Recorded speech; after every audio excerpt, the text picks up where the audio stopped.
একি কাল ঘুমে নিদ্রে আছো অচেতন পরে একি প্রভু আজ তুমি কেন বিবস্থায় পড়ে আছো একি থেকে থেকে ওই প্রভু লাগে অজবত চাবির দিল হঠাৎ এলো জমদূত থেকে থেকে ওই প্রভু বাজার রোড তুমি মারা আমি সত্যি করে গন্ডগোল থেকে থেকে ওই প্রভু প্রাণ হয়ে বড় কাপ এই যে রায় দৃষ্টি করি সেটাই কাল সব ওগো প্রভু আজ তুমি কেন কথা বলছো না ওগো প্রভু তুমি একটিবার কথা বলো না প্রভু ওগো প্রভু তুমি একটিবার কথা বলো না আজ তুমি কেন কথা বলছো না ওগো প্রভু প্রভু প্রভু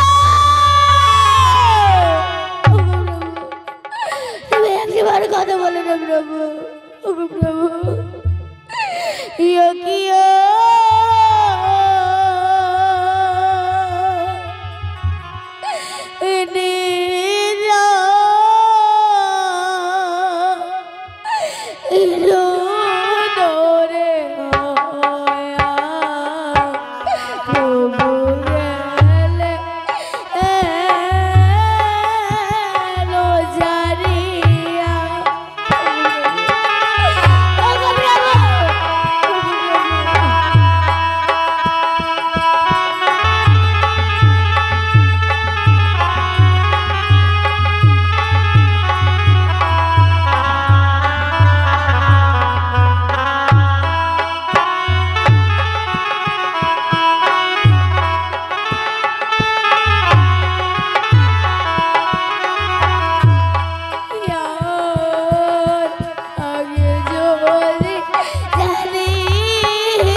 ভালো বধূ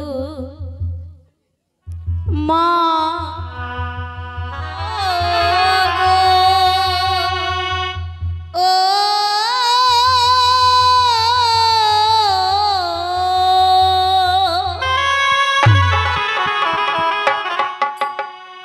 আজি কেন কান্দো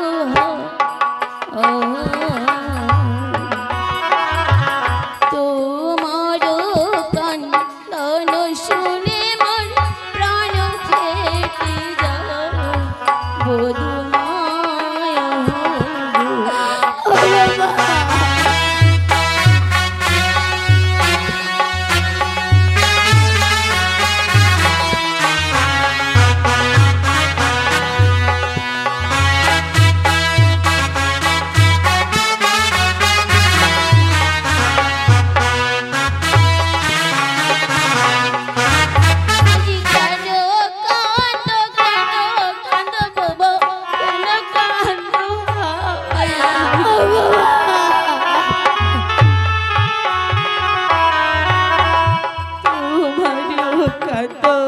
শুনে মোর প্রাণ ফেটে যায়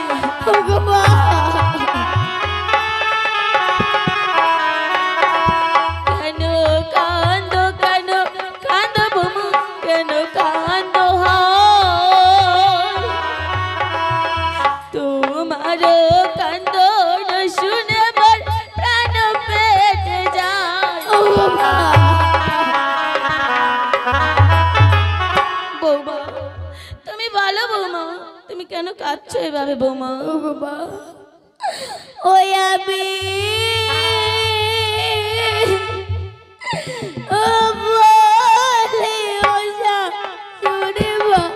কি বলি বলো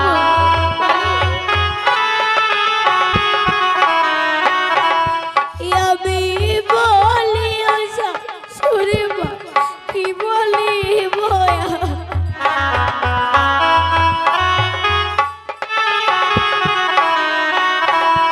আজি রাতে মৃত্যু হয়েছে পুত্র হে জমা বাবা বাবা এ তুমি কি বলছো বাবা আমি বলি শুনে কি বলি আজি রাতে মৃত্যু হয়েছে পুত্র হে জমা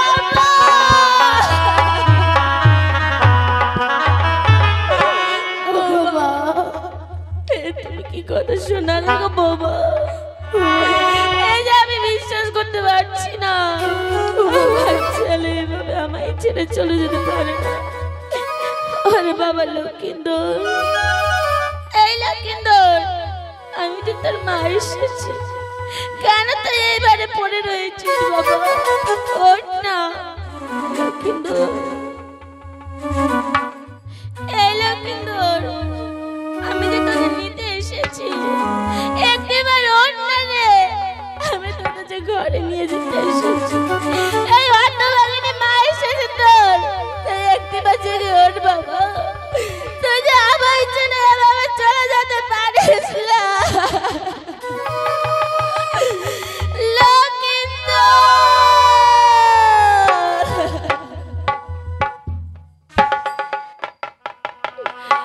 ওই নসিবে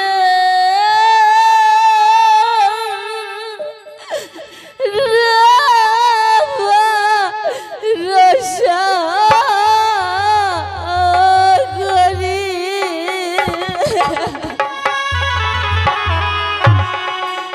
না বুঝলাম বিশ্বরি রে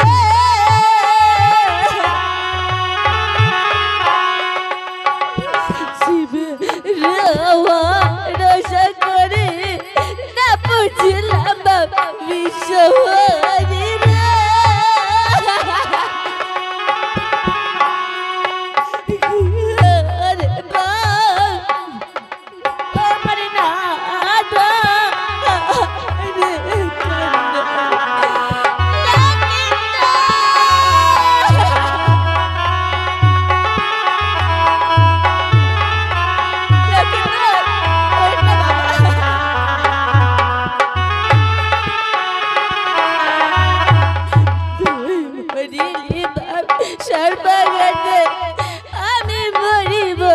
জলের চাপে রে তুই মরিলি বাবা সর্বঘাটে আমি মরিব জলের চাপে রে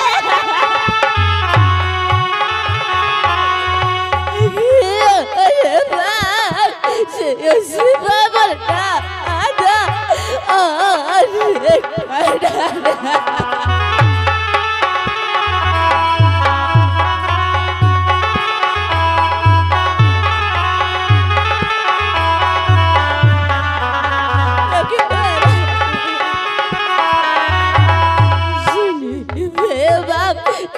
পিতা পাশারে ভাঙ্গিবে মাতা রে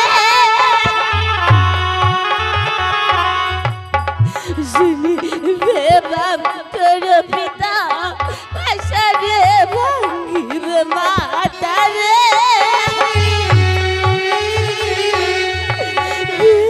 রে বাপ শিববার রে কান্দে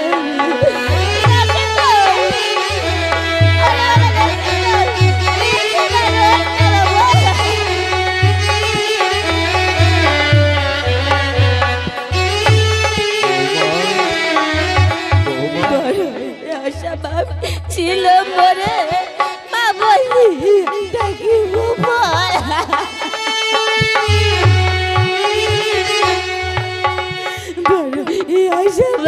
ছিল মরে মা বলি ডাকিব বলে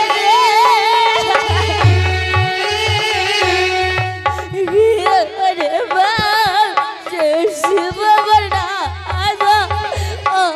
রে কান্দারে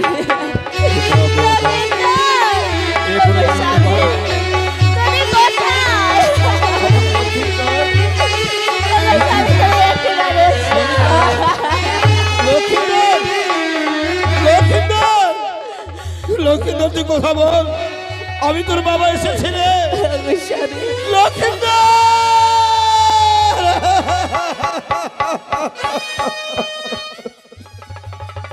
সনিকা আমার লক্ষ্মীন্দর কেন কথা বলছে না কি হয়েছে আমাদের ছেলে অনেক দূরে চলে গেছে আমি তোর জন্য কত ব্যবস্থা করেছি তবু তোকে আমি বাঁচাতে পারলাম না তুই এভাবে আমাকে ছেড়ে যেতে পারিস না লক্ষ্মীন্দর তুই কথা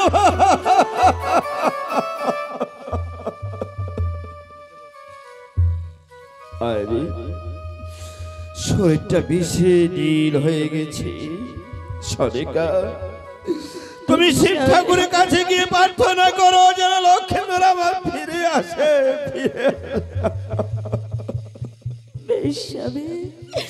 আমি শিব ঠাকুরের কাছে যাচ্ছি আচ্ছা ছাড়িয়া গেলেন রে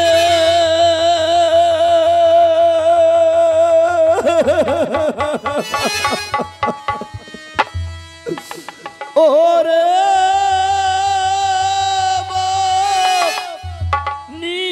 নিদারুণ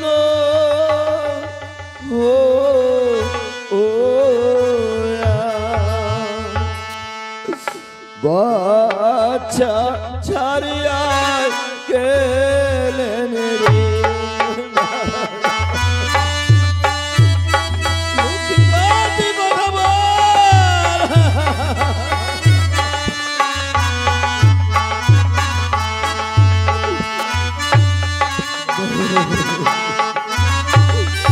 ফটোতে পুষিলাম কচগরে দুধ ও ভাত দিয়া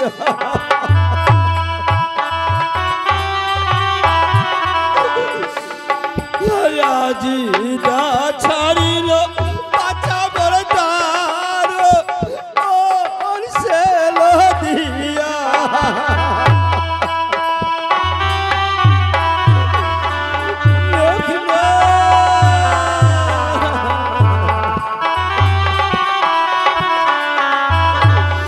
বিবাহ না দিলাম বাচ্চা রে দেখি করি।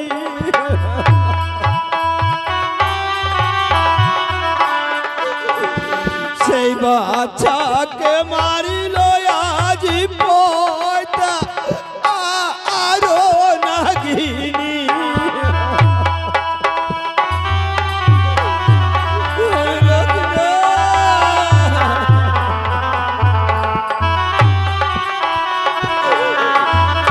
আরে তুই হে না দেছিল বাচ্চা বড় নয় ও ওদের তারা।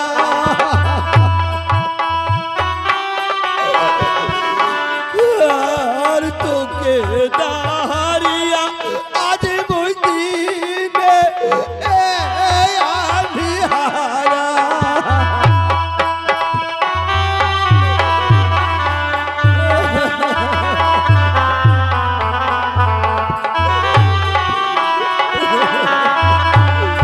কথায় আছো প্রাণের লেখা দেখা করো মোরে।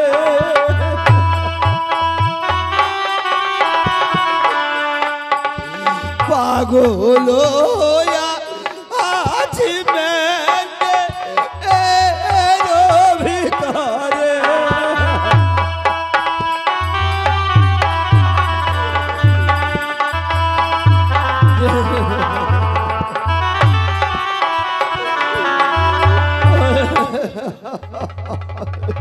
সদাগর মশাই, সদাগর মশাই, তুই এসেছিস, আমার সর্বনাশ হয়েছে লেখা, আমার সর্বনাশ হয়েছে। সর্বনাশ! আমার লক্ষিন্দর বেঁচে নেই।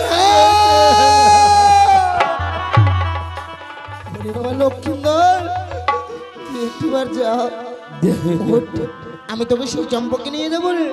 ওরে লক্ষিন্দর, একটিবার কথা বল। ওরে লক্ষিন্দর, কথা বল লক্ষিন্দর।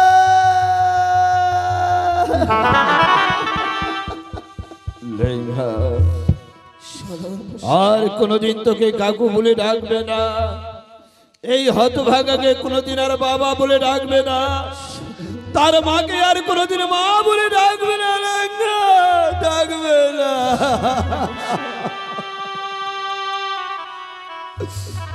পুত্র লক্ষিন্দরকে বাঁচবার জন্য আমি কত ব্যবস্থা করেছিলাম। বাসর ঘর নির্মাণ করেছিলাম, রোজা ধনন্তরে নিয়ে এসেছিলাম। রোজা ধনন্তরী আমাকে কথা দিয়েছিল যে নিজের প্রাণে বাজি রেখে তবু আমার পুত্র লক্ষিন্দরকে রক্ষা করবে। আমি কেন দেখতে পাচ্ছি না ধনন্তরীকে? সদাগর মশাই, আমার মনে হয় সেই বেঈমান ধনন্তরী আমাদের লক্ষিন্দরের প্রাণ রক্ষা না করতে পেরে সে প্রাণের ভয়ে কোথাও পালিয়ে গেছে। পালিয়ে গেছি। তুমি যাও লেঙ্গা, ধনন্তরীর পিছনে যেইখানে ধনন্তরীকে পাবে তার হাতে শৃঙ্খলিত করে তুমি টানতে টানতে নিয়ে আসবে আমার কাছে, আমার কাছে। বেশ সদাগর মশাই। লক্ষিন্দর, তুই কেন শুয়ে আছিস এইভাবে? কেন শুয়ে আছিস? আয়, তোকে এখানে রেখে যাবো না রে। আমি তোকে কোলে করে নিয়ে যাব শিব ঠাকুরের কাছে। কৃপা করে শিব ঠাকুর যদি তোর প্রাণ ফিরিয়ে দেয়। চল চল।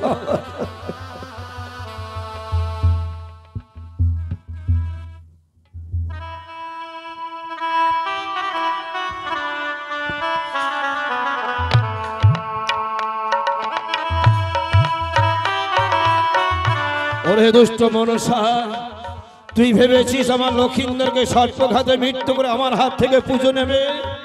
তোর আশা ব্যথা হয়ে যাবে। তোর পুজো কোনোদিন হবে না আমার এই চাম্পক নগরে।